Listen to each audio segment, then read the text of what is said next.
What is hacking?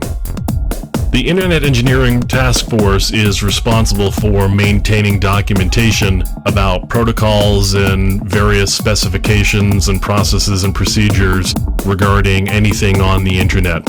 They have a series of documents called Request for Comments, or RFCs. RFC 1389 says, "A hacker is a person who delights in having an intimate understanding of the internal workings of a system, computers, and computer networks in particular." While the expression hackers may go back a long time and have many different connotations or definitions, as far as computers go, some of the earliest hackers were members of the Tech Model Railroad Club at MIT, and those people and the various things that they did and were involved in are detailed in Stephen Levy's book, Hackers. For our purposes, we'll be talking about other types of hackers, although the spirit of what we do goes back to those early days.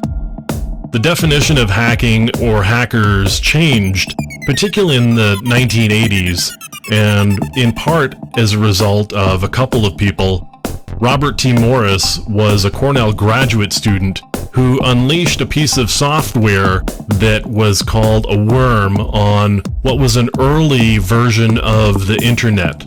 That worm went on to cause a lot of damage and create a lot of downtime on systems across the country and across the world. The Morris worm did end up resulting in something good, however.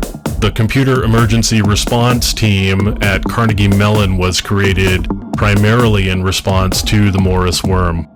Kevin Mitnick is another well-known hacker who was responsible for various acts of computer crime over a couple of decades. He was first convicted in 1988. So the definition of hacker or hacking moved from something benign to something far more sinister.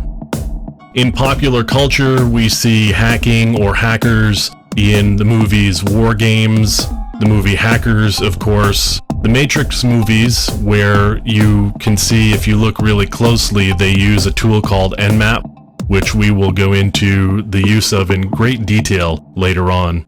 Also the movie Sneakers, the movie Swordfish, and on television, in addition to other places, you can see the agents at NCIS regularly doing things like cracking complex cryptography in just a matter of seconds or minutes. So what is hacking really? Hacking is about a deep understanding of something, particularly with relation to computers and computing. It's also about exploring and the joy of learning new things and understanding them very clearly and being able to manipulate those things in ways that maybe other people haven't before. It's also about digging into problems to find solutions in creative and interesting ways, and sometimes finding problems where there weren't problems previously. That's a little bit about what is hacking.